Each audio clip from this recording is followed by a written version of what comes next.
2부 주제 발표로 들어가겠습니다. 여기 계신 우리 선생님들께 주제 발표 순서를 잠깐 말씀드리겠습니다. 네. 2부 첫 순서는 왜 항일 독립훈장인가 라는 주제로 황강호 작가의 발제가 있겠습니다. 그리고 이어서 신장식 조국혁신당 의원의 항일 독립훈장 제정의 정당성에 대한 발표가 있겠고요. 이명춘 변호사의 항일 독립훈장 법률에 대한 소견 말씀이 있겠습니다. 그리고 이어서 박영규 박사의 동학서원에 대한 보고 발표가 이어서 준비되겠습니다. 네. 그러면 2부의 첫 순서로 황강호 작가의 항일 독립훈장의 필요성, 왜 훈장이 필요한 것인가 라는 주제로 발제 시작하겠습니다. 고맙습니다. 그 바쁘신 가운데 이렇게 다들 참석해 주셔서 너무 감사하고요. 과연 20분 만에 이 항일 독립훈장의 정당성에 대해서 제대로 보고 들으실지 모르겠습니다. 김용만 의원은 김구 선생의 손자시죠. 만났습니다. 왜 항일 독립운동을 별도로 신설하려 하는가 라고 저한테 물었습니다. 국회의원을 만나서 대화하시는 시간이 제한적이기 때문에 5년 동안 겪었던 국가보험업을 당했던 수많은 권력과 그 파행성을 낱낱이 말씀드리고 싶으나 불과 20분 시간 안에 말씀드릴 수 없어서 다음 기회를 약속했고요. 지금 이 자리는 김용만 의원께 그동안 진행됐던 국가보험과 저 사이에선 파행성을 낱낱이 보고하는 자리로 생각하시면 되겠습니다. 빠르게 얘기하겠습니다.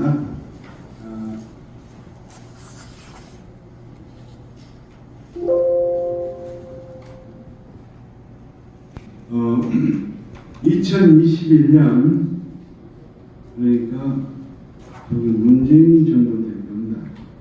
제가 국가보훈처에 정보 공개를 요구했습니다. 왜냐하면 광주 학생 독립운동 관련자 중에서 서울을 하지 않은 43인을 선정해서 왜 이 양반에 대한 서울을 하지 않는가에 대한 근거를 제시해달라고 했습니다. 그 6월 23일 날 국가보훈처 회신이었습니다. 보시면 광고기후 행정이상이 14명, 독립운동 이후 행정부서 17명, 심사를 진행한 게 10명이라고 답변했는데요. 독립운동 이후 행정이상 17년 저 말은 무슨 말이냐면 친일 행적이 있다는 얘기입니다. 저는 저걸 보면서 과연 우리나라 국가보훈처가 독립운동가에 대한 애호의 기본 자세가 되어 있는가? 감옥에 갔다 나오신 분들은 독립운동 한 사람들인데 감옥 갔다 나온 사람 뒤를 추적해봤더니 치유했다는 얘기예요. 과연 그렇게 말할 수 있는 공원이 있는 거에 대해서 심각한 문제의식을 갖게 됐습니다. 다음 광고기후 행정미상이 17부인데 저 내용을 들춰보니까 대부분에 대한 남노당 관련 때문에 주지 않는 거예요. 제가 알기로 남노당과 조선공산당은 해방 후에 대한민국에서 설립된 최대 제1야당으로 알고 있었는데 합법야당이었습니다. 그 합법야당으로 활동하는 것이 그 당이 이념의 자신과 다르다 하여 행정미션이라고 성을 주지 않는 것은 이른바 자유민주주의의 기본 원리에 어긋나있다 이겁니다. 즉 사상과 표현의 자유, 정당 결선의 자유를 스스로 국가보훈부가 부정하고 있는 것이고 국가안보부가 따르고 있는 오직 독재정권만이 유일한 조건이라고 보는 그런 잘못된 시각에 묻혀있는 게 아닌가. 그래서 대단히 저걸 보면서 심각성을 느꼈습니다. 그런데 이제 사상 문제, 이념 문제를 복잡하지 않습니까? 그래서 제가 주로 친일흠적, 즉 친일파로 몰아가지고 서울을 주재하는 세 분에 대해서 집중적으로 제가 추적을 했습니다. 김범수 어르신은 3.1운동으로 옥고를 1년 6개월 치르신 경성의전 출신 학생이었습니다. 당시 경성의전은 지금의 서울대 의대를 말하게 됐습니다. 감옥에서 이상재 선생하고 옥중에서 대학을 하는 대단히 훌륭한 애국자이신데 이분께서 추록 후 바로 서울대를 복학해가지고 의대 의사과정 받고 그 다음 조선 총독부 의원실에 근무를 합니다. 저 근무는 마치 서울대 의대 졸업생이 졸업해 서울대 병원에서 인턴 레지던트 과정을 거친 연후 의사 자격증을 따는 것과 똑같습니다. 그런데 우리의 국가보훈부에서는 저 조선 총독 의원에 근무했다는 사실을 친일행위로 규정했던 것입니다. 얼마나 역사에 대한 무지를 자백하는 꼴이지 않습니까? 그래서 저희 말은 듣지 않기 때문에 서울대 명예교수 황상백 명예교수에게 편지를 써달라고 했습니다. 그래서 그 황상백 명예교수께서 황상희 명예교수께서 조선 총독부 의원에 근무했던 것은 인턴 레지던트 과정이다. 저것을 친일행위로 본다면 조선인 의사는 나올 수 없다는 이야기가 되지 않습니까? 그런 황상희 교수의 이른바 충고, 의견서를 보고서야 김범수 선생의 친일 흔적을 폐지하였습니다. 그래서 저희들은 이제 당연히 그에 반해 서울이 나올 줄 알았죠. 근데 또 안 주는 거예요. 근데 또 물어봤습니다. 왜 안 주냐? 김범수 어르신이 남로당 당원이었다는 겁니다. 그 근거는 1961년도 동아일보에 나온 한 쪼가리의 신문 기사에 의한 것입니다. 여러분들 여기 꼭 연구하시는 학자들 많겠습니다만 신문은 팩트로서 인정합니까? 안 합니까? 신문 기사는 팩트로 인정하지 않습니다. 만약 그렇다면 엄청난 허위 사실 갖다가 데이터를 삼게 되죠. 그래서 저희들 연구한 사람들은 신문을 팩트로 제시하지 않는데 우리의 국가보훈부는 엄격하게 국가보훈은 신문 기사를 가지고 김범수의 성교부 사유로 들었던 것입니다.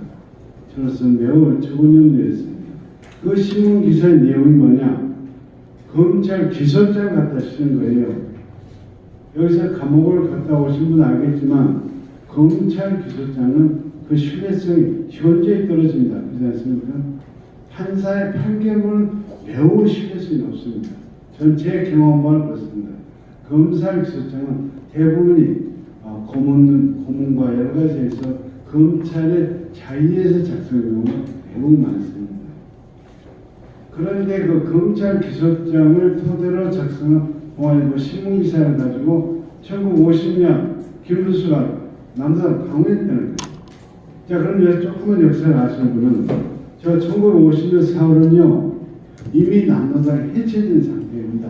김삼룡, 우리 표현, 이관선 남로당 주요 간부들이 싹 감옥에 갔고요. 남로당 중앙당 없어요. 그리고 나머지 남로당 전남도당이 김선우의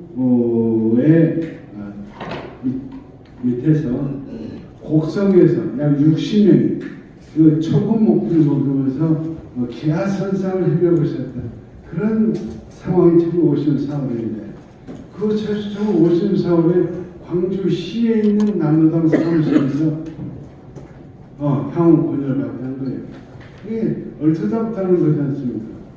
남로당 사무실은 당시 없었던 것입니다. 존재하지 않는 남로당 사무실에서 그것도 김범수 선생부터 입당 권유를 받았다고 라는 기사가 나왔길래 너무 얼추군이 없어서 이걸 어떻게 싶어가지고 좋다. 그럼 검찰 기소장을 믿을 수 없기 때문에 검찰 판결문을 봐보자 해가지고 제가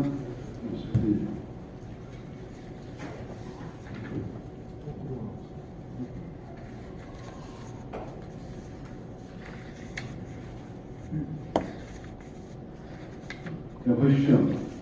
이 판결문은 제가 그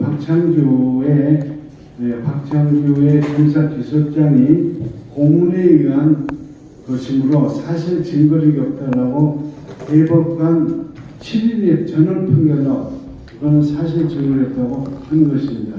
제가 이 판결문을 입수하는데 6개월이 걸렸습니다. 여러분 마은혁 판사 잘 들어보셨죠? 지금 탄핵까지 있어서 계속 공주받았지 않습니까? 제가 아끼는 후배인데 제가 이제 쉽게 해서 마파이라고 합니다. 전화 걸어가지고 어이 마파 박창규 기술 판결문 찾아줘 이렇게 부탁한 거예요. 나는 당연히 판사니까 쉽게 찾을 줄 알았는데 웃으면서 선배님 판결문 찾는 게 쉬운 일이 아니까 사건 번호를 알아야 찾지 사건 번호 없으면 모르는 판결문이 여의도 빌딩 안에 들어가 있대요. 어떻게 찾습니까? 그래가지고 일을 어떡하나 이제 사건 번호 찾으라고 또 서울대 박창규 씨의 딸이 숙명여대 교수를 하고 있다는 정보를 들어가지고 그분을 만나서 사건 번호를 찾으려고 했는데 또 그분이 안 만나주는 거예요. 신뢰할 수 없다는 거예요. 그래가지고 어렵게 해서 며느리가 검사예요. 내 친구를 한다고 자기가 말하고 있는데 검찰청은 다 데이트가 전자되어 있는 거예요. 검찰청에 가니까 박창규 노니까 바로 쭉 나오고 그래야 6개월 만에 판결을 찾는데 원래는 50회 두껍습니다. 제가 바로 찾아갖고 5페이지 가니까 고문에 의한 증거, 고문에 의한 것이고 증거력이 없다고 딱 나옵니다. 그래서 얼마나 반갑습니다. 바로 이제 국가보험도 올렸죠. 어땠을까요? 아무런 답변이 없습니다. 이것이 바로 국가보험입니다. 누가 이 차를 찾아냅니까? 우리 민간이 찾아냅니까? 국가 권력이 찾으면 검찰 연결되어 있고 검찰 데이터에 알고 있으니까 국가보험법은 모든 판결문이 검찰청에다 데이터가 된 거 이미 알고 있을 거죠. 우리 몰랐잖아요. 국가보험부가 박정희 판결문은 끝나는 일인데 이 어려운 일을 국가보험부가 해야 할 일을 제 민간이 했다는 것입니다. 그러고도 대답이 없어요.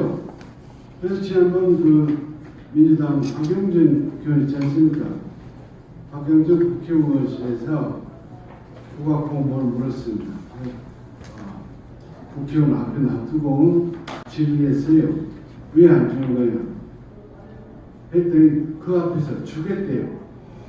뭐예요? 그런데 그의 말을 또 안 줘요. 이미 정권이 바뀌었습니다. 이제. 윤석열 정권 들었으면서 또 답이 없는 거죠. 그래서 제가 포기를 하고 지금 이 자리에 있습니다. 김범수 선생이 이야기했고 정의도 선생은 뭐냐? 취입하려 연습을 했대요. 당시 광주거부는 인류고등학교에서 일을 잘합니다. 일을 잘한다는 것은 치료한다는 이야기고 학교에서 일어로 배웠기 때문에 일본을 잘하는 거예요. 뭐 동네 아저씨가 일본 그 공무원 만나고 호수학교 있으면 번역할 사람이 필요하니까 이 정의도 씨한테 부탁한 거예요. 그런데 이걸 갖다가 국가보험부가 정의도가 공면석이라고 해버립니다. 공면석이면서 침입합니다. 그래가지고 공면석이 한 적이 없은 부재 증명을 제가 찾아냈습니다. 그래서 또 올렸어요. 답이 아직까지 없습니다. 이건 중대한 국가공무원의 뭡니까? 이런 거 뭐라고 할까? 직무유기 아닙니까? 그죠? 이건 이제 행정소송 해야 되는 것이고요. 근데 아직까지 보훈처 공무원은 행정소송하고 이게 판례가 없다는 거예요. 그렇지 않겠습니까? 국가보훈처 행정소송 모르죠. 그 다음에 이기용 선생은 여러분들 잘 모르시겠지만 광주민자운동의 허리 척추죠. 척추. 이분이 80년, 90년대까지 광주민주화운동을 이끄신 분인데 1912년생이고요. 1929년 광주학생 독립운동에서 태학을 다녔고요. 그 다음에 농민운동 4년 하다가 4년 동안 먹고 형무소에 감옥을 썼어요. 인바 애국민주공의 상증인. 근데 이분이 감옥을 12번 갔습니다.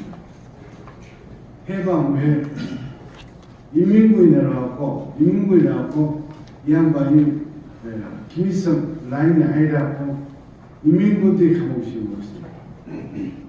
나 4일만 왔습니다. 4일만 하니까 또 이승만 정부가 또 감옥을 씌워버렸어요. 그 다음 이제 50년 넘어갔고 50년도 북부로 들어가고 12번을 감옥을 산 그런 분인데 진짜 이경우 선생이 성을 받아야 되는데 그래가지고 이 양반이 대화수에 가입했다는 거 가지고 침입하래요. 그런데 그 대화수에 이 양반이 왜 가입했겠습니까? 강제로 가입한 거 아니겠습니까?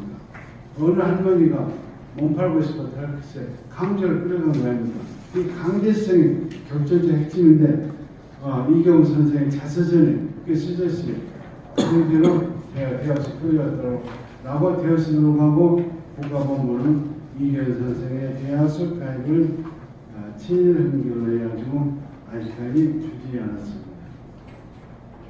근데 이제 이 양반은 그런 거 보고 주셨다는 게 국보로 걸렸다는 것입니다. 그래서 국가보안법이 이렇게 지금 서울까지 다 연결되어 있구나. 국가보안법의 문제의 심각성은 제가 서울 투쟁하면서 알게 되었습니다. 그 다음에 이제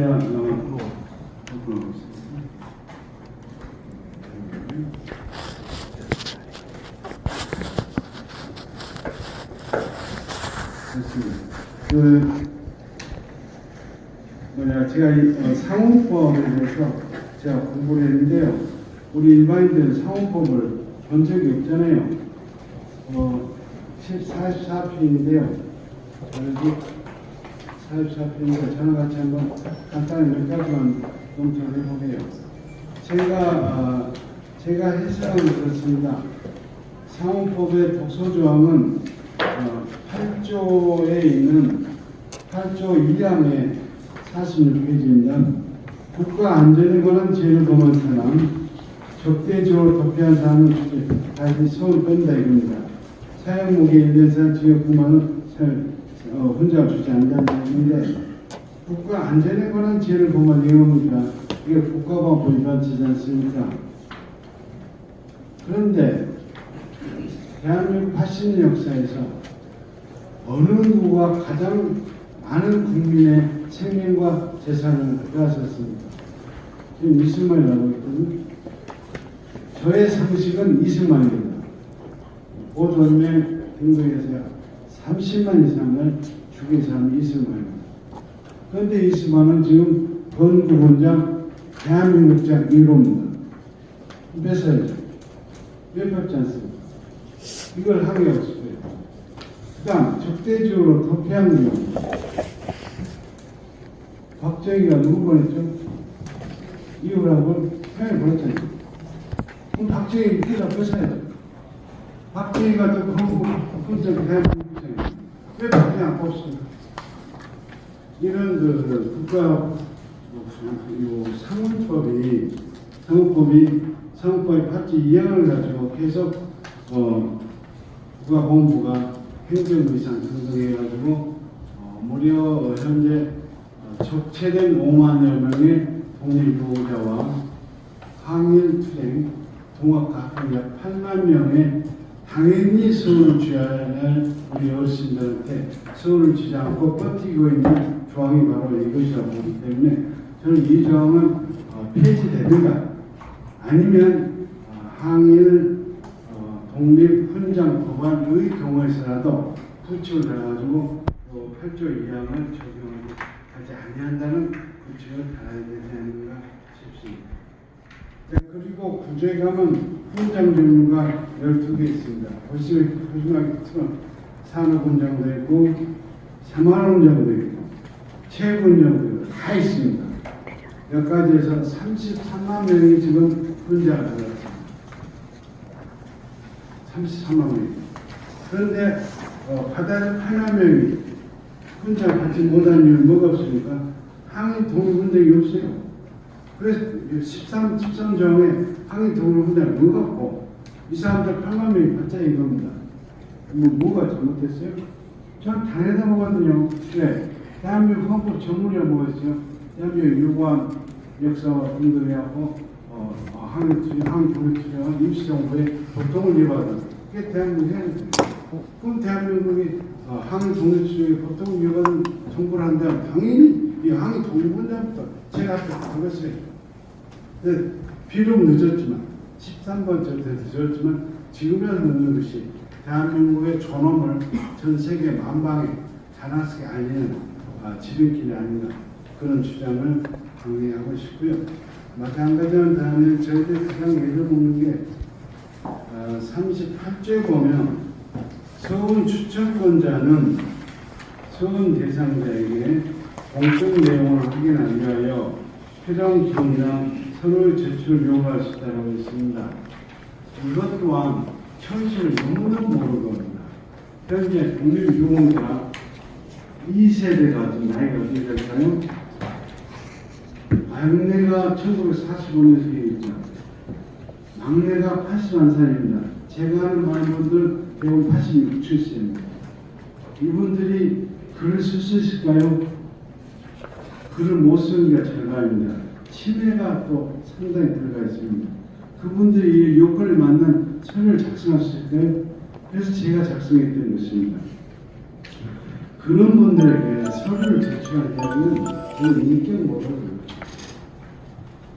그래서 저는 이 조항이 예로 부칙을 달아가지고 국가가 독립유공자의 모든 서류를 해가지고 이것이 맞느라고 추후 확인할 수 있겠지만 자료 조사, 제출 의무는 국가에 있다고 봅니다. 뭡니까? 독립운동을 했느냐 안 했느냐 결정적 근거는 다 감옥의 산, 투옥 무조건 감옥의 산 한경이지 않습니까? 그거는 누가 떼기 좋죠? 국가보안부가 검찰청 요금 금방 나오지 않습니까? 그 쉬운 일 갖다가 우리 광주에 있는 사람이 검찰청이 어딘지 모르고 세종 본부 어딘지 모르고 갔다 가면서 어떻게 찾냐 이거죠. 그래서 저는 요 조항을 삭제하고 국가보안부가 딱 확인해갖고 일괄 해야 한다고 합니다. 그다음 또 하나는 등급을 5등급으로 나누는데요. 5등급 심사하는데 몇 년 걸립니다. 또 100년 걸립니다. 안 받고는. 근데 지금 2세대가 85세를 넘어가기 때문에 바로 내일모레 줘야 되는데 또 등급 심사한다고 16, 100년 때문에 못 들어가는 거예요. 저 등급을 이번만큼 폐지하고 단위로 해서 독립 혼자 완수해서 끝냈으면 좋지 않겠는가. 그런 게 제 생각입니다. 부조는 이 정도 드리겠습니다. 감사합니다.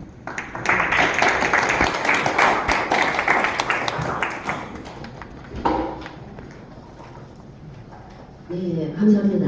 현강우 작가의 왜 한일 독립훈장이 필요한가? 라는 주제로 기조 발표해 주셨습니다. 네, 고맙습니다.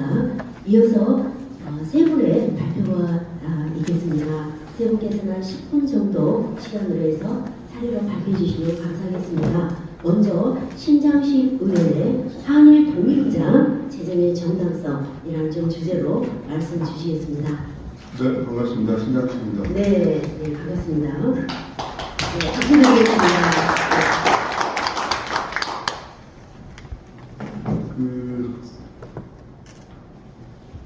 제가 평양에 갔었는데요.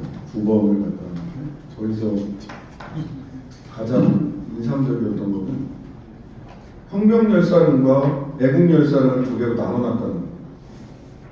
혁명열사론은 사회주의 조선인민공화국을 만드는데 기여한 사회주의자들한테 주는 거고요. 애국열사론은 그러니까 국립묘지가 두 개인 거예요. 같이 붙어 있습니다. 애국열사론은 독립운동 사회주의자는 아니지만 역사에 기여했던 분들, 특히 독립운동했던 분들을 애국열사를 따로 모셔두고 있습니다. 그래서 남쪽에서 간 분들도 평강열사령은 참배할 것을 요구하지 않는데 애국열사령은 가면 이렇게 가서 뵙고 절하고 싶고 이런 분들이 계시거든요. 남는 됩니다. 건국훈장 주라 이거예요. 독립훈장 왜 못 줍니까? 독립운동 열심히 했으면 사상과 이념을 따지지 말고 독립운동 하신 분들에게 독립훈장을 별도로 신설해서 주면 된다. 이 간단한 걸 왜 이렇게 복잡하게 논의해야 하는지 사실은 저는 의문입니다. 북쪽도 그렇게 하는데 우리도 그렇게 하면 안 돼요? 좋은 건 따라 배우면 되는 거 아닙니까? 저는 지혜롭다라고 저는 생각했어요. 이렇게 딱 나눠서 놓은 것 자체가 매우 지혜롭다라고 생각을 했습니다. 그런데 저는 이제 국회의원이니까 현실적으로 어떻게 입법할 수 있을까와 관련된 고민을 하게 되는데요. 여기 임영춘 변호사님께서도 써주셨는데 가지고 계신 문제의식들이나 분노, 답답함, 현실에 기반하되 실제로 그냥 입법 발의를 여러분들한테 제가 좋은 소리를 들으려면 그냥 입법 발의를 해달라는 대로 그냥 하면 되거든요. 근데 그렇다고 해서 법이 제정되지 않습니다. 제정을 위해서는 용어도 그 법률 용어로 맞게 정돈을 해야 되고 그 다음에 현실 입법 가능성을 고려를 해야 됩니다. 여러분들과 생각이 달라서 내지는 뭐가 그런 게 아니라 제가 현실에서 입법 가능성을 중심에 두고 법률안을 좀 검토한 내용을 좀 말씀드리도록 하겠습니다. 따로 별지로 발표 자료에 대한 의견에서 별지로 나눠드렸는데요. 두 번째 페이지부터 보시면 되겠습니다. 상헌법 일부 개정 부분입니다. 상헌법 일부를 담아가서 개정한다. 그래서 11조의 2 독립훈장, 왜 11조의 2, 18조가 아니라 11조의 2에다 넣냐? 11조가 건국훈장이기 때문입니다. 그와 동일하게 바로 같은 반열에서 18조는 맨 뒤로 무슨 체육훈장 등등등 맨 뒤에가 있거든요. 조문의 위치가 가지고 있는 상징성도 있기 때문에 건국훈장 바로 아래 독립훈장을 넣고 독립훈장은 일제의 국권침탈 전후로부터 1945년 8월 14일까지 국내에서 일제의 국권침탈을 반대하거나 식민통치에 맞서 일제 항거한 사실이 있는 사람으로서 우리나라의 자정령에 임하지 않은 공적이 뚜렷한 사람에게 수여하며 이를 모든 부를 한다. 라고 하는 것은 임영춘 변호사님도 등급에 대해서는 평가할 필요가 있다. 오히려 한꺼번에 하는 것보다 라고 합니다. 현실의 어려움에 대해서는 충분히 이해를 합니다. 고령이라고 하시는 분이 있기 때문에. 그 다음에 사실은 등급을 매기기 자료의 유실이 커서 등급을 매기 어려운 점도 있을 수 있습니다. 하지만 특별히 세세하게 등급을 매기지 않더라도 그 등급 안에서 일괄해서 어느 특정 등급을 기준에 따라서 분담하는 방법은 있을 수 있겠다라는 생각을 합니다. 그 다음에 8조의 4항 부분인데요. 서원의 취소.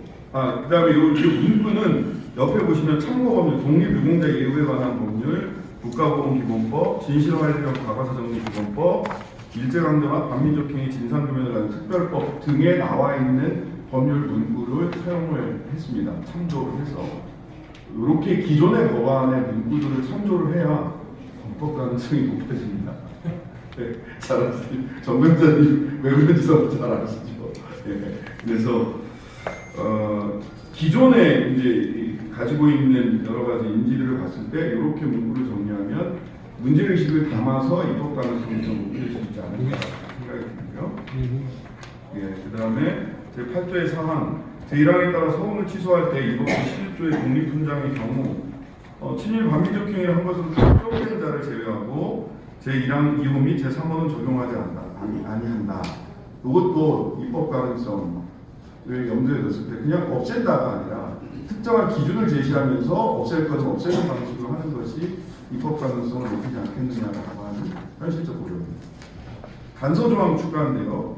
이 부분에서 여기서도 이제 확대하죠. 자료 제출 및 벌칙 임의 조항이에요. 근데 이게 강제 조항도 아니고 조사하여야 한다고 제출을 요구할 수 있다. 무조건 요구하는 게 아니라 요구할 수 있다라고 되어 있고 저도 이제 그 노회찬 대표의 그 인권상 뭐 대한민국 훈장을 그 수여받기 위해서 공적조서라는 걸 쓰거든요. 그러니까 공적조서를 쓰는 것을 아예 하지 말도록 한다라고 하는 것은 조금 개연성이나 정당성이 떨어질 수 있어서, 다만 독립훈장의 경우는 정부는 실제 조사에 노력을 기울여야 한다라고 해서 1차적으로 조사를 노력해야 될 의무를 정부 측에 두고 그 노력의 결과를 가지고 공적조서를 작성하는 것은 어찌됐든 이 훈장을 포상해 달라고 하는 사람의 기본적인 어떤 의무처럼 지금 통용되고 있기 때문에 이거를 전적으로 없애자라고 하는 것이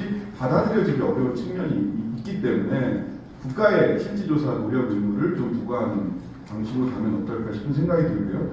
그 다음에 현실에서 닥쳐있는 어려움들 많이 말씀해 주셨는데, 그렇다면 실제로는 별도의, 그러니까 조사의 진실화해위원회처럼 조사를 실행하는 별도의 기구 등을 신설하는 부과된 것 같아요. 사법법 안에서 이걸 다 해결하려고 하기보다는 이 당시의 진실과 역사적 사실을 국가가 나서서 조사하고 발굴하려고 하는, 왜냐하면 이전에 국가폭력으로 인해 민간인 학살 사건들 같은 경우 실제로 진화위에서 나온 조사 결정문이 소송을 통해서 국가배상을 받는데 굉장히 중요한 자료가 됐고, 소멸시효 항변도 그 진화위에서의 결정문을 통해서 배제한 사례들이, 요즘 법원이 좀 이상해져서 그것도 잘 안 하고 있긴 하지만 그런 사례들이 있기 때문에 오히려 상원법 안에서 모든 것을 해결하려고 하기보다는 상원법에서는 근거 조항들을 마련해 두고 별도의 입법을 고려하는 것이 현실에서 닥친 어려움을 극복하는 방안이 될 수 있지 않을까라는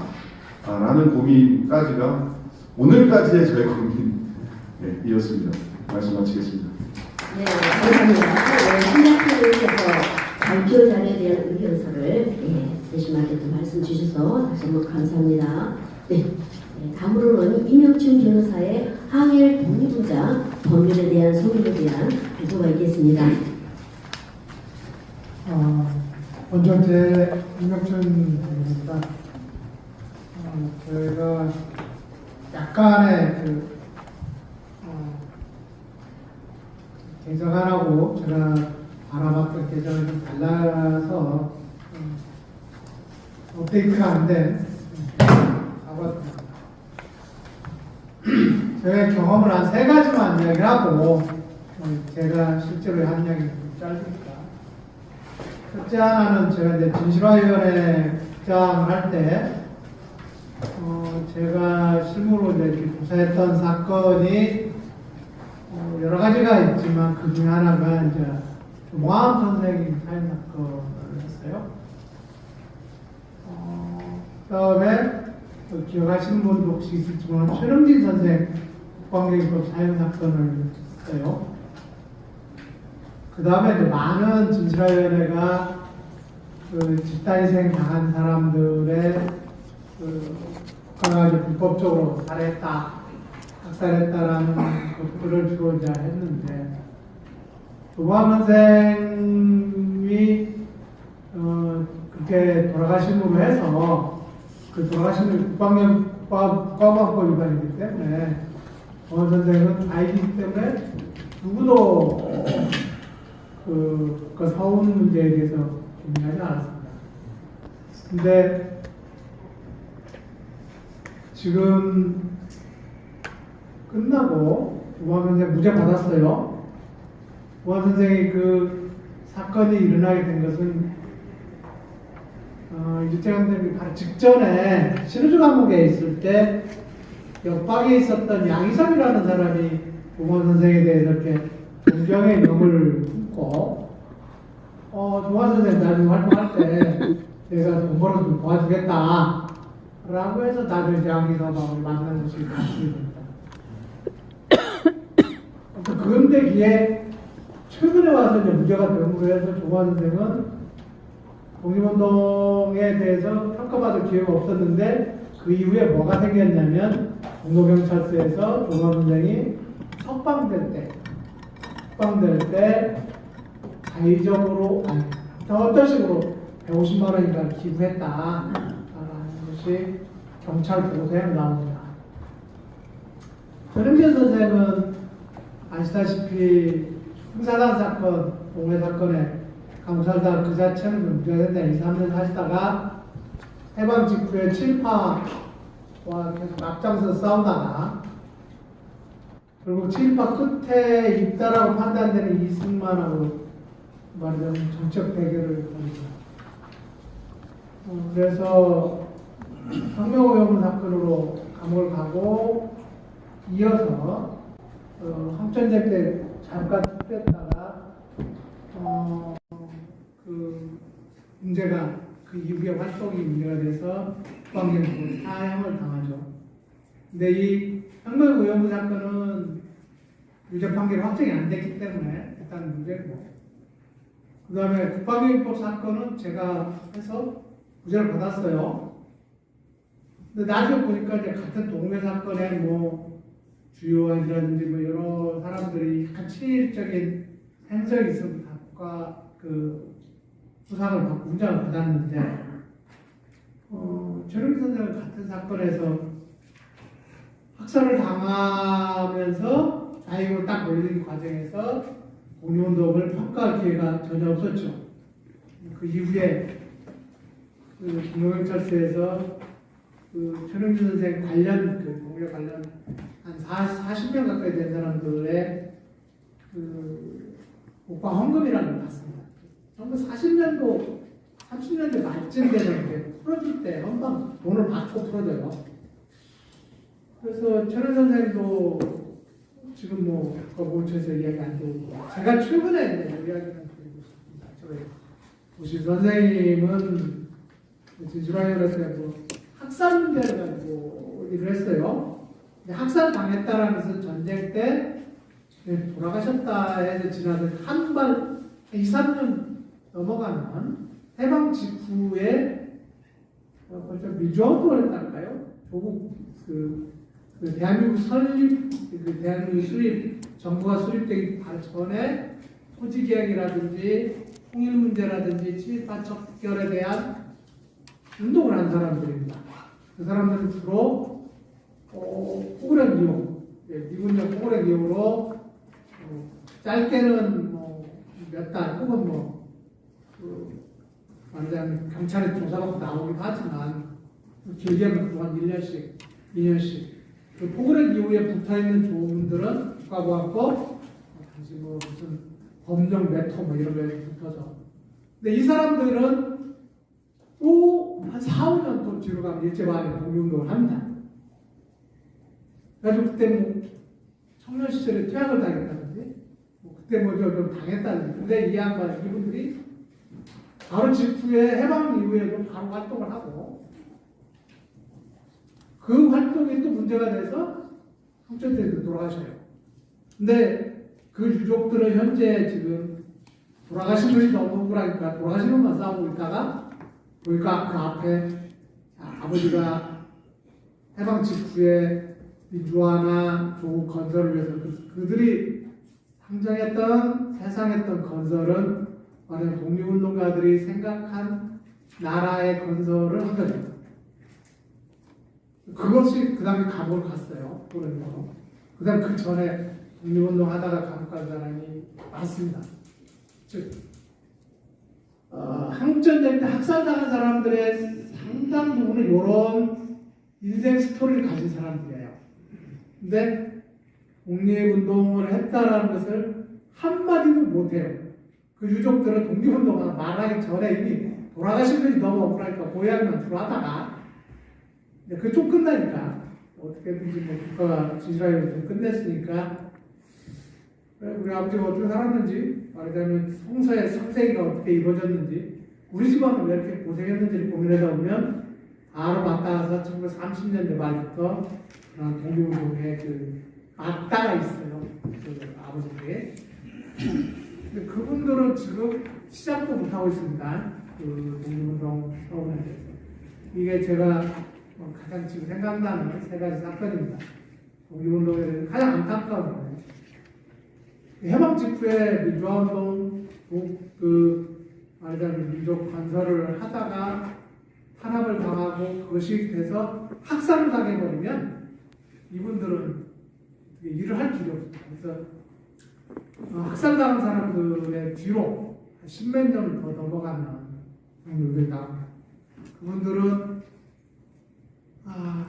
유족들이 우리 아버지가 독립운동했다는 한마디도 제가 들어본 적 별로 없습니다. 몇 분은 계시나? 근데 뭐 이야기 들다 보면 그런 일들이 있었습니다.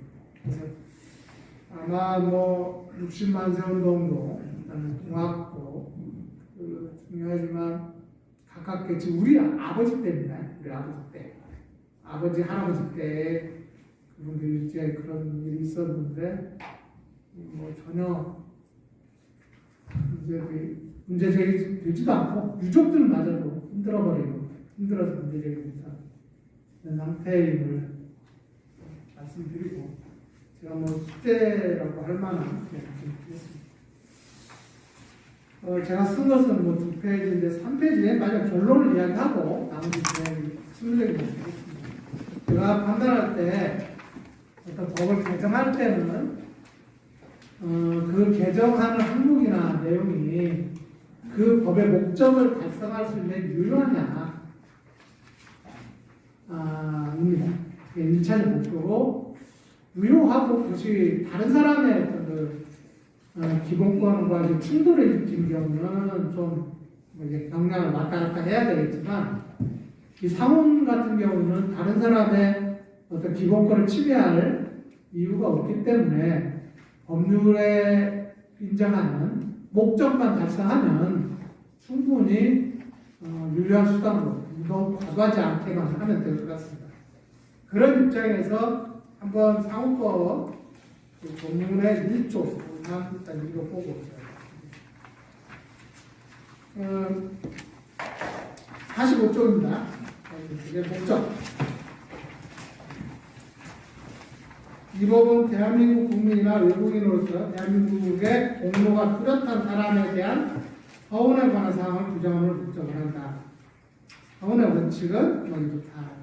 이게 대한민국의 공로가 뚜렷하다. 이 정도만 있으면 되고 뭐 다른 사람의 그 기본권을 지배할 여력이 이유가 없기 때문에 항일 독립운동 독립훈장을 신설하는 것은 이 목표 달성에 충분히 기여한다라는 생각합니다. 그런데 마지막에 이 분율의 목표 달성, 그다음에 항일 독립운동이 적절한 수단이라는 것은 우리가 길게 이야기하지 않아도 된다라고 봅니다.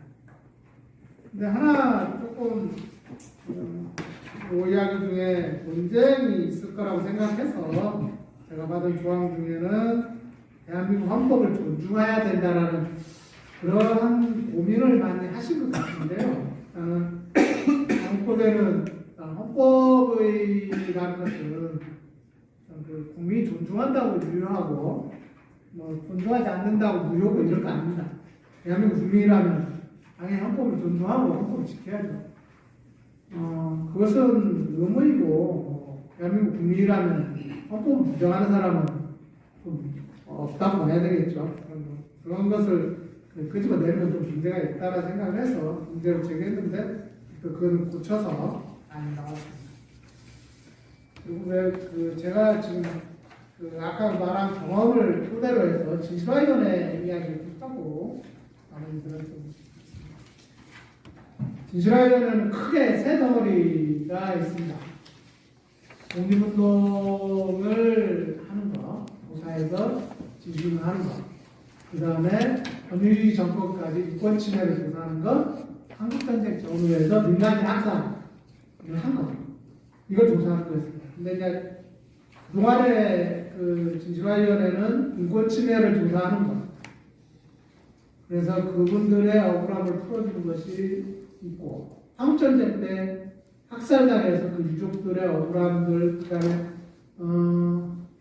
그 한계는 있지만 또 우리 아버지가 빨갱이로 죽은 건 아니다 라는 것을 살짝 언급하는 그런 차원의 정부의 억울하게 죽었다까지만 이야기하고 왜 죽었는지에 대해서는 돌아가시게 되는지에 대해서는 잘 본격적으로 이야기 못했지만 그 정도 차원에서 진행을 했었는데 제가 이 사무법 토론을 하면서 독립운동 부분을 좀 보게 됐습니다.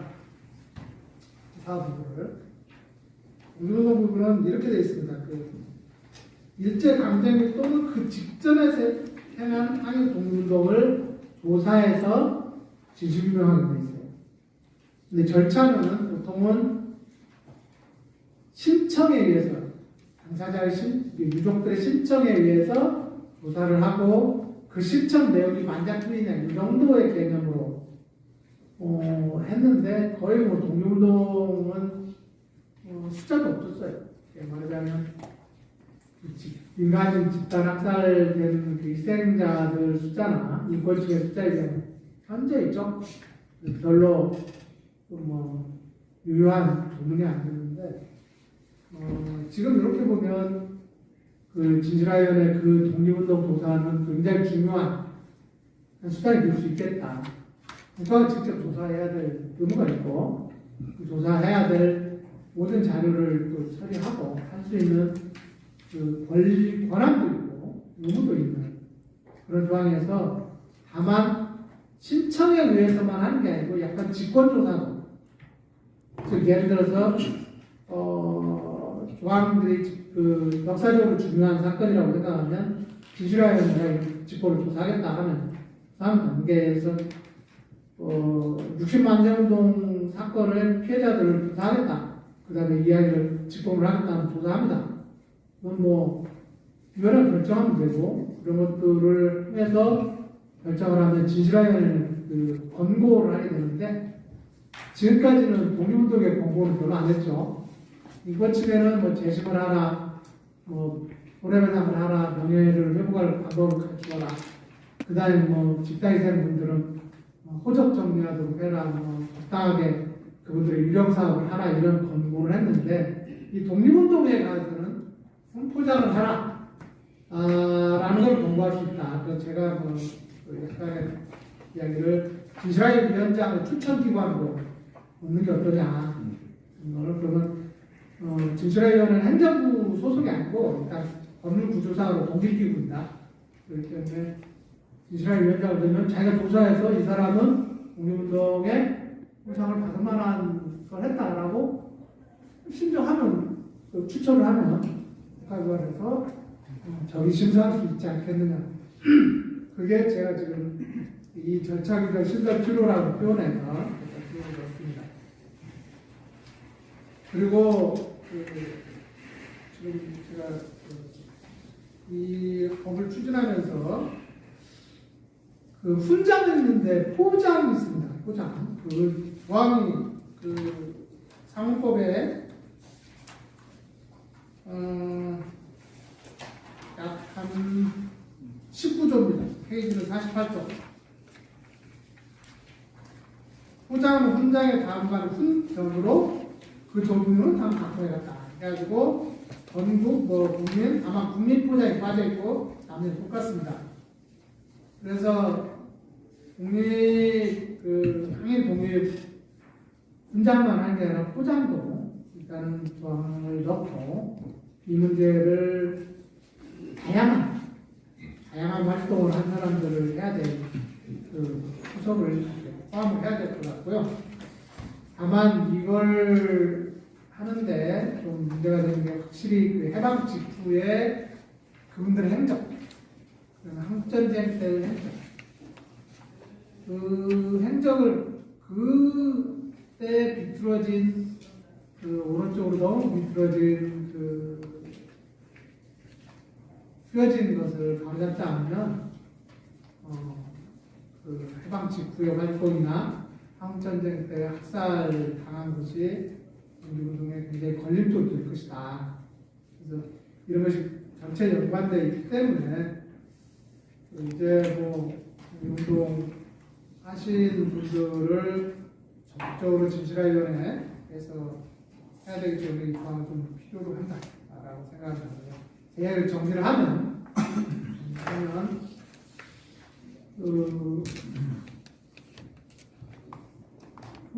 포장을 넣어야 된다.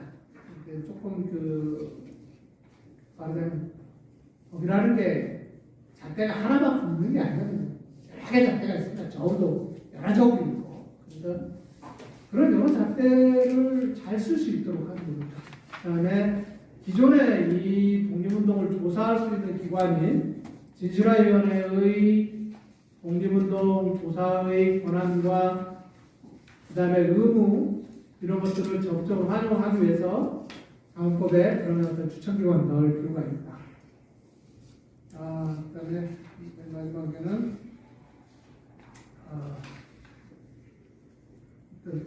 결정적으로는 이 항일 독립 훈장 진설은 그 법의 목적에 맞고 헌법에 특별히 위반되는 것이 없기 때문에 결국 추진을 해야 되는 사항이다. 라는 것으로 제 얘기 마치겠습니다. 네, 감사합니다. 이모춘 변호사 항의 독립 훈장 법률에 대한 소견 발표해 주셨습니다. 감사합니다. 네, 마지막 발표로는 박용규 박사의 동학서원에 대한 보고 발표가 준비되겠습니다. 네, 박사님. 네, 안녕하십니까. 네, 방금 소개받은 독립운동사를 전공한 역사학자 박용규입니다. 지금 시간이 보니까 7시 40분까지이던데 어떻게 조금 더 한 8시까지 토론회를 할 수 있는지요?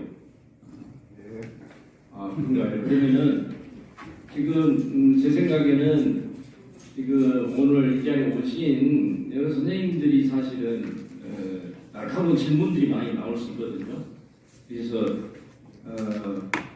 지금 8시까지 한다면은 제가 발표자에게 10분의 시간이 주어졌으니까 저는 10분 이내로 발표를 하겠습니다.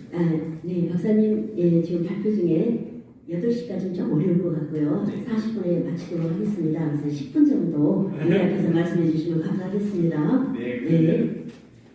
그렇게 하겠습니다. 제가 그 발표할 주제는 지금 그 토론의 자료지 15, 16쪽에 나와 있습니다. 15, 16쪽에 우선 그 오늘 국회 토론회에서 논의되고 있는 제가 주제를 말씀드리기 전에 지금 우리 한광우 작가님이 나름대로 거쳐가지고 만들어낸 상헌법 일부 개정안이 국회 본회의에서 통과가 된다면은 굉장히 독소 조항이 있거든요. 해방 이후의 행적을 가지고 1945년 8월 14일까지의 행적만으로 훈장을 줘야 되는데 8.15 이후의 행적을 가지고 결국은 그 서울에서 박탈시키거든요. 이것은 법률 위반이죠. 독립유공자 이후에 관한 법률 위반. 근데 이거를 대한민국 정부가 성법을 가지고 아주 뻔뻔하게 하고 있어요. 그래서 어떻든 간에 그 통과가 된다면은 8.15 이후에 그런 행적을 문제 삼아가지고 소음되지 못한 분들의 그런 이런 분들이 소원이 될 수 있을 것으로 확신이 됩니다. 그래서 이 부분을 계속해서 추진을 해 주시길 바랍니다. 그러면은 제 주제 발표에 대해서 간략히 말씀을 드리겠습니다. 오늘 이 자리에 역사학자인 저를 에게 기회를 주셔서 감사하게 생각합니다. 최근에 한광우 작가님을 배웠는데 얘기를 하다가 한광우 작가님도 오늘 그 발표집 자료집에 그 얼굴이 있습니다. 전봉준 장군 얼굴이 있죠. 네. 근데 이 작가님도 전봉준 장군이 소문이 되지 않았다는 것을 최근에 알았답니다. 그러니까 대다수 국민들은 아마 아마 그 전봉준 장군이 우금띠 전투에서 1894년 일본군하고 싸웠고 거기서 일본군의 군사력에 의해서 패배했고 또 해인 전투, 온평 전투에서 패배했고 일본군의 활약이 굉장히 우세했거든요. 그래서 순창에 그 비신에 있다가 결국은 체포돼서 나주 초토형으로 끌려가서 일본군 후위보병 19대대 미나미 고시로가 전봉준 장군을 신문을 했어요. 그 신문 내용이 도쿄 아사히 신문에 상세히 나오고 있어요. 그리고 그 일본군 대대장이 서울로 압송을 시켰어요. 그래서 그 중앙일본공사 우리나라를 식민지로 만드는 가장 그 공을 세운 자가 이노우에 카오가 있는데 이 자가 일본 공사관에서 전봉준 장군을 신문했어요. 너는 왜 2차로 왜 재공기를 했느냐? 일본 공사관 묻습니다. 전봉준 장군이 이렇게 답을 합니다. 올 금년 6월에 일본군이 느닷없이 경복궁을 점령해서 우리의 국왕을 벌모로 잡고 군대를 반군을 중앙군을 해산시키는 걸 보고서 참을 수 없어서 침략자 일본군을 몰아내기 위해서 초야의 선비와 백성들이 의병을 만들어서 몰아내기 위해서 거병했다. 이렇게 돌아가시기 전에 자기의 그 답변한 내용이 있습니다. 우리 교과서도 지금 40년 이상 동학농민혁명 제2차 공기는 항일 구국투쟁은 바로 독립운동을 가리킵니다. 그러면 교과서에서도 우리 5천만 국민이 다 알고 있는데도 전봉준 장군을 소원 안 하고 있습니다. 왜 안 하고 있느냐? 그것은 바로 국가보훈부가 공무원들이 독립운동사 역사를 몰라요. 모르 행시 출신들. 그리고 더더욱 문제가 있는 것은 그 공적심사위원회가 있어요. 공적심사위원회에 있는 분들이 역사학자들도 그 해외 독립운동이라든지 식민지 시절에 그 독립운동 전공을 하신 분들은 1894년, 95년 동학농민혁명의 그런 역사에 대해서 제대로 알지 못해요. 근데 동학혁명 전공자들은 공정심사위원회에 단 한 명도 참여하지 않고 있어요. 이분들이 알지도 못하면서 서울을 반대하고 있어요. 이 기막힌 일을 저도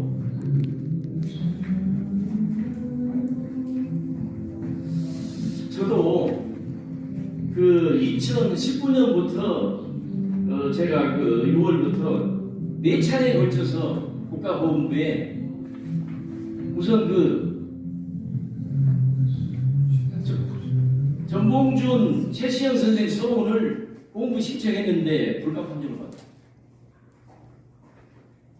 그 불가 판정을 한 이유가 이렇습니다. 너무나 황당합니다. 제가 발표문에 썼습니다만은 국가보훈부는 1962년에 그 독립운동 서원 4개를 정했습니다. 그럼 누가 정했느냐? 제가 추적을 했어요. 1962년이면 박정희 정부입니다. 그때의 친일 역사학자 서울대 이병도, 제가 고대에서 학위를 받았습니다. 고대에는 신석구라는 분이 있어요. 이런 분들이 우리 독립운동의 시작은 을미의병부터다 이렇게 못을 박았어요. 을미의병은 여러 선생님들 아시죠? 1895년입니다. 그러니까 전봉준 장군이 94년 양력 10월에 재봉기를 한 내용은 일본군하고 아무리 열심히 싸웠어도 서원이 이 규정을 정해버리면 잣대를 재면은 서원을 받을 수가 있습니까? 없습니까? 없습니다. 근데 지금은 62년에 정했는데 지금 63년이 지났어요. 그런데도 국가보훈부는 그 서울 내규만 내규 타령을 하고 있어요. 그래서 불가를 때리고 있는 거예요.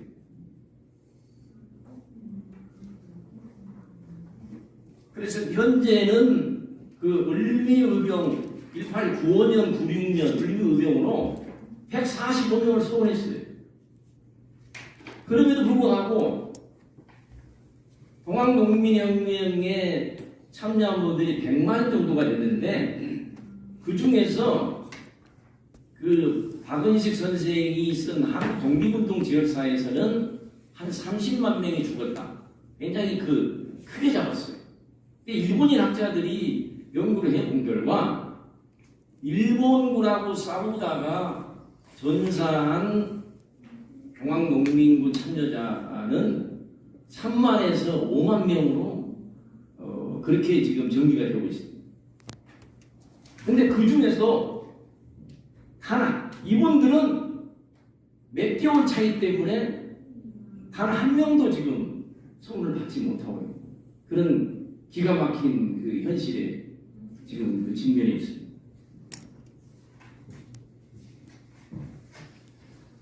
제가 우리 발제 토론회 자료지 16쪽에 몇 분만 간략하게 얘기하겠습니다. 이 일제강점기에 독립운동 하신 분들은 다 소문을 받았지만은 제가 그 유족분들을 아는 분들이 있어요.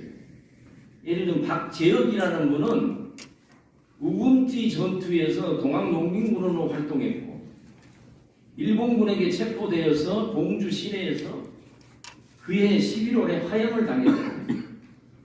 이게 그 저희가 동학 그 재단의 참여자로 등록이 되었습니다.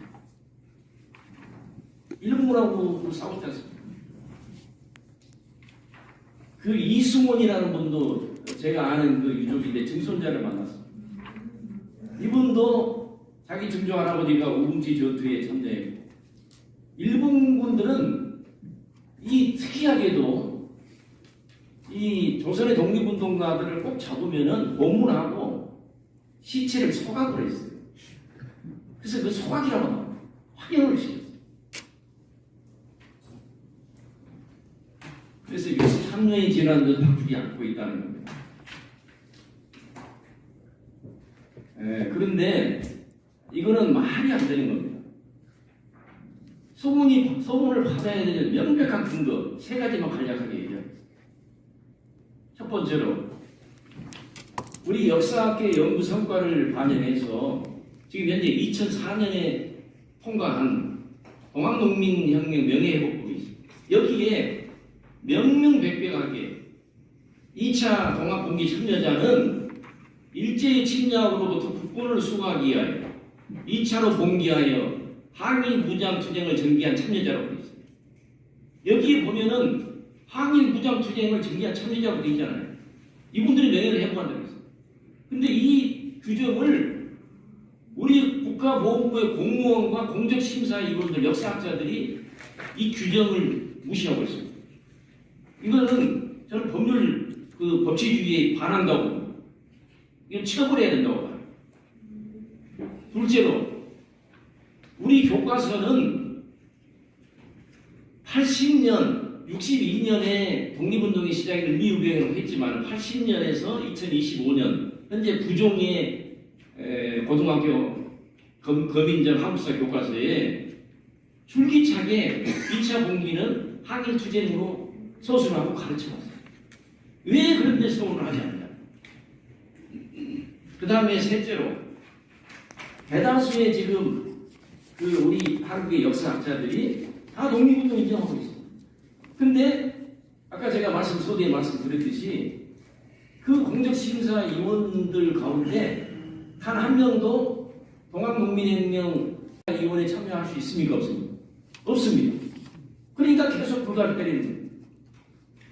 저는 제 발표를 마치기 전에 이 말씀만 드리고 싶습니다.